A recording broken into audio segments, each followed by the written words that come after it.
Good morning সকলকে। তো দেখো আমি ভোর 5টায় চলে এসেছি নদীর পাড়ে। তো একটুক্ষণ ঘোরাঘুরি করে নিয়ে নিলাম ব্রাশ। তো ব্রাশ করে খেয়ে নিলাম খেজুর আর জল, তারপর খেয়ে নিলাম সকালের খাবার।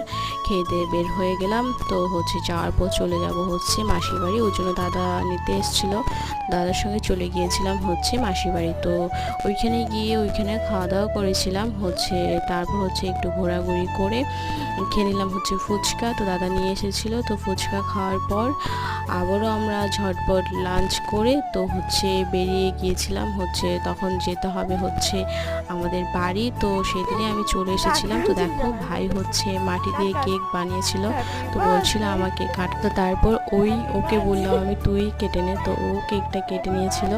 কেটে নেওয়ার পর যদিও আগে ছোটোবেলায় আমরাও খেলেছি, কে কে খেলেছি এইভাবে বলো। তো চলে এসেছি আমি বাড়ি, সেটা ছিল আলিপুরদুয়ার। চলে এসেছি কড়াডাঙ্গা। টাটা।